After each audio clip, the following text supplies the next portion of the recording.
नमस्कार, मैं हूं प्रिया आपके साथ और आसमान के सिकंदर का दिल से इस वक्त वेलकम कर रहा है पूरा देश। जी हां, दुश्मन हो जाए सावधान क्योंकि दुश्मन का काल बनकर आ रहा है राफेल।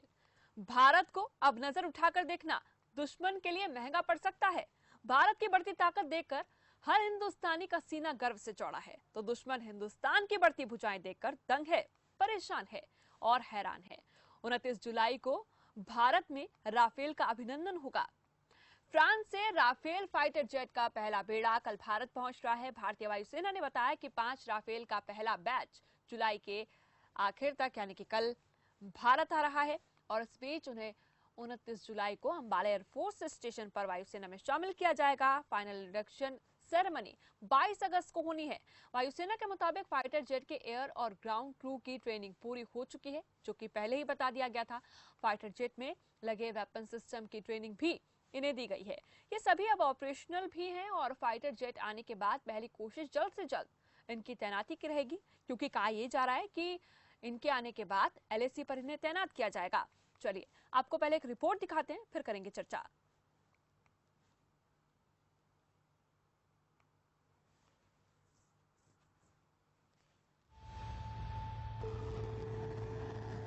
बढ़ने वाली है भारत की ताकत, अब भर ली है भारत ने शक्ति की उड़ान। अब भारत की ताकत दोगुनी दिखेगी, क्योंकि अब भारत शक्ति की उड़ान भर चुका है। 5 राफेल फाइटर विमान जल्द ही भारत की सरजमी पर कदम रखने वाले हैं। फ्रांस से उड़ान भरने वाले ये लड़ाकू विमान 29 जुलाई को भारत के हरियाणा की धरती पर एंट्री कर लेंगे। बालाकोट हमले के बाद से भारत में इन विमानों की जरूरत महसूस की जा रही थी। भारत और फ्रांस के संयुक्त युद्ध अभ्यास गुरुंड 6 के बाद तत्कालीन vice air chief RKS Bhadauria ने दुश्मनों को सुखोई और राफेल की घातक प्रहार क्षमता को लेकर चेताया था। राफेल में क्या है खास? राफेल एक लड़ाकू विमान है जो आसमान से दुश्मनों पर कहर बनकर बरसेगा। इसकी खासियत यह है कि इसमें 2 इंजन लगे हुए हैं। राफेल अत्याधुनिक मिसाइलों और घातक बम्बों से लैस है। ये युद्ध के समय अहम भूमिका निभाने में सक्षम है। हवाई हमला, जमीनी समर्थन, वायु वर्चस्व, भारी हमला और परमाणु प्रतिरोध, ये सारी राफेल विमान की खूबियां हैं। ऐसे में अगर ये कहें कि अब चीन और पाकिस्तान की नापाक हरकतों का माकूल जवाब दे रहे भारत की सैन्य ताकत अब और अभेद, सुरक्षात्मक और घातक बनने जा रही है, तो ये कहना बिल्कुल भी गलत नहीं होगा। अब जल्द ही 7,464 किलोमीटर की हवाई दूरी पार करके राफेल की पहली खेप अंबाला में तैनात होगी। यहाँ अभी 2 स्क्वाड्रन तैनात हैं। पहला जैगवार कॉम्बैट और दूसरा MiG-31 बाइसन। MiG-21 कुछ ही वर्षों में बेड़े से बाहर हो जाएगा। फिलहाल तो हर किसी को राफेल के आने का बेसब्री से इंतजार है। न्यूज डेस्क खबर फास्ट।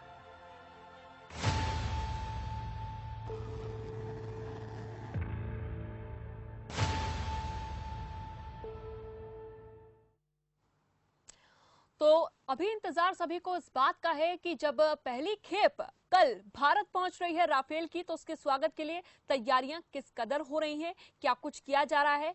ग्राफिक्स के जरिए आपको इसकी ताकत समझाते हैं, इसकी खासियत समझाते हैं और फिर हम अपने संवाददाता के पास पहुंचेंगे कि राफेल में क्या कुछ खास है, दुश्मनों पर किस तरह से कहर बनकर ये राफेल विमान बरसेगा। इसकी खासियत ये है कि इसमें 2 इंजन भी लगे हुए हैं और सर्दियों के लिए बहुत महत्वपूर्ण है, क्योंकि सर्दियों में ये इंजन तुरंत स्टार्ट हो जाते हैं। राफेल अत्याधुनिक मिसाइलों और घातक बमों से लैस है। इसके साथ ही युद्ध के समय में अहम भूमिका निभाने में पूरी तरह से सक्षम है। साथ ही जब राफेल की खासियत की बात हो रही है तो ये हवाई हमला, जमीनी समर्थन, वायु वर्चस्व, भारी हमला, सभी चीजें करने में पूरी तरह से सक्षम है और परमाणु प्रतिरोध, ये सारी राफेल विमान की खूबियां बताई जाती हैं। इसके साथ साथ राफेल एक लड़ाकू विमान है जो आसमान से आसमान में वार कर सकता है, आसमान से जमीन में वार कर सकता है। इसके साथ ही BS गुलियानी इस वक्त हमारे संवाददाता हमारे साथ जुड़ रहे हैं अंबाला एयरफोर्स से। अंबाला एयरफोर्स की तैयारियों की हम बात करें तो BS गुलियानी, क्या कुछ चीजें वहां पर नजर आ रही, क्या कुछ जानकारी वहां पर मिल रही है? क्योंकि जब पहली खेप भारत पहुंच रही है तो इसे सीधा अंबाला एयरफोर्स पर तैनात किया जाएगा, क्या कुछ जानकारी? जी बिल्कुल प्रिया, मैं इस समय अंबाला कैंट के एयरबेस स्टेशन से ठीक 3 किलोमीटर दूरी पे हूँ, क्योंकि यहाँ से जो सुरक्षा की दृष्टि से जो है वो पूरी तरह से 3 किलोमीटर का एरिया एयरबेस स्टेशन के आसपास का वो पूरी तरह से सील कर दी गया है। सुरक्षा जो है चाक चौबंद कर दी गई है। जो मुख्य रोड है एयरबेस स्टेशन के सामने से उसके पास और उस रोड पर तकरीबन 4 से 5 नाके लगाए गए हैं, जहां आने जाने वाले वाहनों की पूरी तरह से सुरक्षा की गई है। मीडिया कर्मियों को जो एयरबेस स्टेशन है उससे काफी दूर रखा गया है। इसके साथ साथ प्रिया, मैं ये भी बताना चाहूंगा कि जो एयरफोर्स स्टेशन है वहां के 3 किलोमीटर एरिया के अंदर जो ड्रोन है वो उड़ाने की अनुमति नहीं दी जा रही, बिल्कुल बैन लगा दिया गया है। इसके साथ सुरक्षा की दृष्टि से आसपास जो पक्षी पालते हैं जो लोग, उनको भी दाना डालने की इजाजत नहीं दी जा रही। जी प्रिया। बीएस गुलियानी, देखिए बारिश को लेकर क्या कुछ जानकारी मिल रही है? क्योंकि कहा जा रहा था कि इंद्रदेव भी मेहरबान रहने वाले हैं, इंद्रदेव खुद स्वागत करने वाले राफेल का, इसके लिए वो तैयार हैं। क्या कुछ अनुमान जताया जा रहा है कल की बारिश को लेकर? जी जी बिल्कुल, इसके लिए भी जो अपनी वायुसेना है इसने पूरी तरह से तैयारियां कर रखी हैं। अगर ऐसी स्थिति पैदा होती है कि वर्षा होती है तो उसमें भी किसी तरह की कोई रुकावट नहीं आने वाली। जी प्रिया। क्या कुछ जानकारी किस वक्त तक जो राफेल हैं वो पहुंचेंगे अंबाला एयरफोर्स पर? जी, अभी तक अधिकारियों ने इस बात की कोई पुष्टि नहीं की, शायद सुरक्षा की दृष्टि से। इस वजह से अनुमान लगाया जा रहा है कि ये राफेल कल दोपहर बाद ही अंबाला एयरबेस स्टेशन पर पहुंचेंगे और उसके बाद ही जो छोटा सा जो प्रोग्राम है वो एयरफोर्स स्टेशन के अंदर ही किया जाएगा।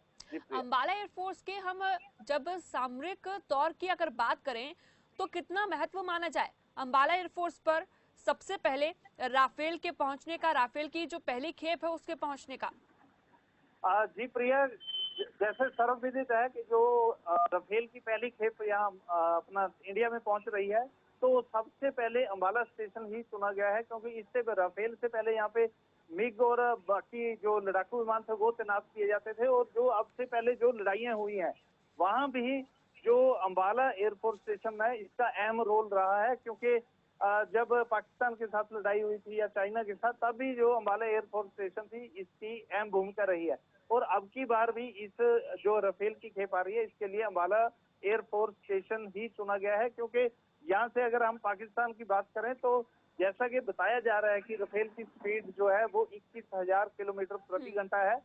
तो उस वजह से ये पाकिस्तान में मात्र जो है वो 6 मिनट में ही जो पाकिस्तान की दूरी है वो तय कर लेगा। इसी प्रकार अगर हम चाइना की बात करें तो चाइना को भी जो पूरी कवरेज है वो 9 मिनट से ज्यादा टाइम नहीं लगेगा राफेल को वहां पहुंचने में। शुक्रिया। चलिए बीएस गुलियानी, बहुत शुक्रिया तमाम जानकारी के लिए। सीधा अंबाला एयरफोर्स से आप हमें जानकारी पहुंचा रहे थे। लेकिन इस बीच अंबाला वायुसेना स्टेशन की जब हम बात करते हैं तो ये भारतीय वायुसेना का एक महत्वपूर्ण स्टेशन माना जाता है। और इसके साथ साथ यहाँ से देखिए, क्योंकि जानकारी हमारे संवाददाता हम तक पहुंचा रहे थे बीएस गुलियानी, सामरिक तौर पर भी इस एयरफोर्स स्टेशन की काफी अहम भूमिका मानी जाती है। इस बीच 1948 में ही भारत के स्वतंत्र होने के बाद इसका निर्माण कराया गया था। ये नंबर 5 स्क्वाड्रन आईएफ और नंबर 14 स्क्वाड्रन आईएफ के जगुआर का घर भी कहा जाता है। इसके साथ ही क्योंकि अब यहां पर राफेल की पहली खेप पहुंचेगी, 5 जो एयरक्राफ्ट हैं राफेल एयरक्राफ्ट वो वहां पर पहुंचेंगे। तो क्या कुछ तैयारियां उसको लेकर हम चर्चा कर रहे थे। लेकिन इस बीच हम ये भी जानने की कोशिश करेंगे कि नीति के स्तर पर जो बदलाव हुआ है उसे कैसे देखा जाए राफेल के आने के बाद। इसके साथ ही जब हम चीन को देखते हैं, पाकिस्तान को देखते हैं, यानी कि भारत के ऐसे पड़ोसी जो बार बार भारत के साथ धोखेबाजी करते हैं, कभी भी अपनी हरकतों से बाज नहीं आते, उनके लिए तो देखिए दिक्कतें बढ़ने वाली हैं। और यही बड़ी वजह है कि चीन हो या फिर पाकिस्तान हो, दोनों ही लगातार राफेल को लेकर चर्चा कर रहे हैं। और राफेल की जब हम बात करते हैं, पाकिस्तानी मीडिया तो लगातार राफेल की खूबियां बताने में लगा हुआ है कि अगर हमारे पास भी राफेल होता तो हम भी कहीं ना कहीं सक्षम हो जाते।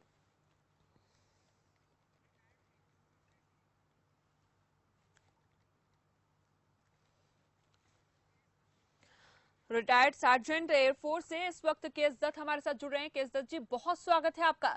सबसे पहले मैं आपसे यही जानना चाहूंगी कि राफेल के आने के बाद जो एक नीति में पहले से ही बदलाव करने की बात की जा रही थी, उसे आप किस तरह से देखते हैं?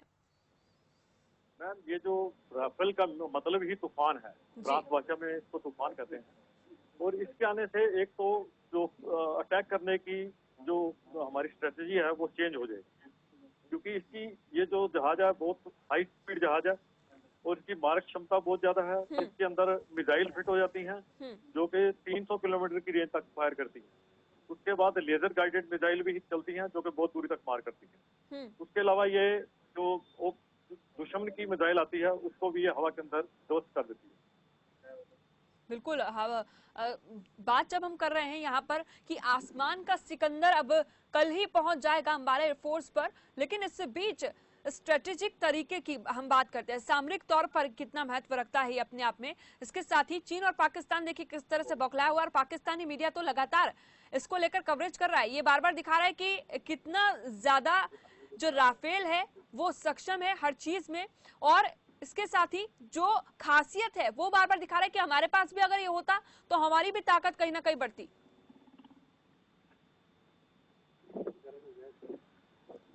ऐसा है, इसके जहाज के आने से दुश्मनों के तो दांत खट्टे होंगे ही, क्योंकि वो हमारी सीधी रेंज के अंदर हैं और विद इन नो टाइम हम वहां जाके अटैक करके वापस आ सकते हैं।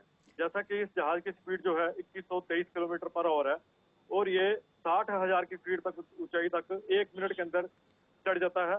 और यही हाइट जी बिल्कुल, और यही वजह है कि चीन और पाकिस्तान को घुटनों पर लाना और भी आसान दिखाई दे रहा है।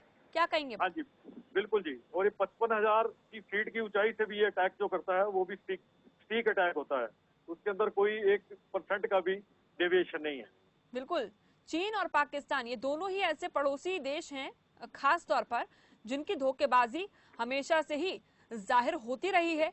इनकी धोखेबाजी की बात हो, इनकी हरकतों की बात हो, लेकिन इसके साथ ही जब हम चर्चा कर रहे हैं आज राफेल को लेकर, राफेल की शक्तियों को लेकर, तो बहुत शुक्रिया आपका हमारे साथ जुड़ने के लिए। बीएस गुलियानी हमारे संवाददाता, और हमारे साथ क्योंकि जानकारी देने के लिए हमारे मेहमान भी जुड़े थे, उनसे भी हमने जानने की कोशिश की कि चाहे नीति के स्तर की बात करें उसमें किस तरह का बदलाव आया है, और चीन को, पाकिस्तान को, क्योंकि पाकिस्तान तो पहले से ही कहीं से कहीं तक सामने टिक नहीं पाता है भारत के, लेकिन चीन को घुटनों पर टिकाने में एक और बड़ी कामयाबी इस वक्त भारत को हासिल हो रही है। और चीन से ये सूत्रों के हवाले से ये भी खबर सामने आ रही है कि चीन में भी इसको लेकर लगातार चर्चा हो रही है कि भारत में राफेल पहुंचने वाला है। एक छोटे से ब्रेक के लिए यहाँ पर रुक रहे हैं, चल वापस लौटेंगे, आप बने हमारे साथ।